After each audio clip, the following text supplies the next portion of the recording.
خصوصیت کے ساتھ ایک خاص عمل جو اس وقت بہت مجرب عمل ہے، جس کی طرف میں نے گزشتہ جمعہ بھی یا پیوستہ کسی موقع پر عرض بھی کیا تھا، وہ ہے لا حول ولا قوت الا باللہ کا ورد 500 مرتبہ۔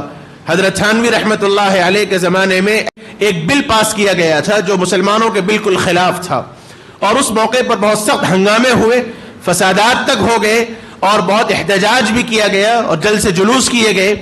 حضرت تھانوی رحمت اللہ علیہ نے اس موقع پر اپنے سالکین کو فرمایا تھا کہ اس سے کچھ ہونے والا نہیں ہے، اللہ کی طرف رجوع کرو اور روزانہ میں معمولات کے اعتبار سے 500 مرتبہ لا حول ولا قوت الا باللہ کا عمل اپناؤ۔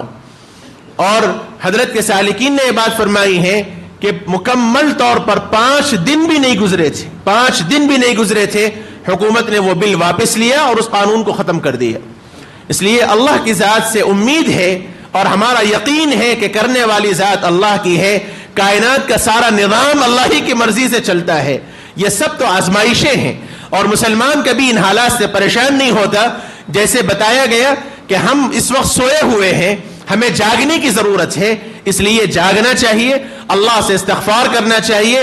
ہم میں کا ہر ساتھی طے کر لے کہ جب تک اللہ تعالیٰ لوگوں کے دلوں کو پلٹیں گے اس وقت تک ہم اللہ سے استغفار کرتے رہیں گے۔ سچے پکے انداز سے اللہ کی طرف رجوع کیجئے۔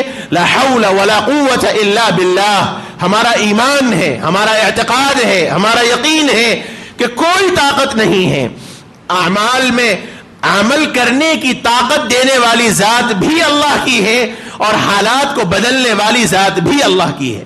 لا حول کا مطلب ہی یہ ہے کہ حالات کو بدلنے والے، پلٹنے والے کوئی نہیں ہے سوائے اللہ کے، اور اعمال کو کرنے کی طاقت دینے والی ذات اللہ ہی کی ہے۔ یہ ہمارا اعتقاد ہے، اس لیے یہ پیغام کو پہنچائیں، جہاں جہاں تک ہو سکے پہنچائیں، خود بھی عمل کریں، اپنے گھروں میں بھی پابندی کریں۔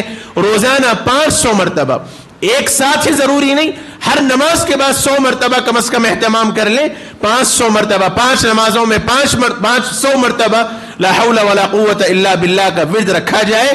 اللہ پاک انشاءاللہ حالات بدلیں گے، مسلمانوں کو اس سے پریشان ہونے کی ضرورت نہیں ہے۔ اتحاد کا ثبوت دیجئے، اپنے اندر فکر پیدا کیجئے، اپنے اندر اللہ سے رجوع کی فکر پیدا کیجئے، یہ سب حالات انشاءاللہ بدلیں گے۔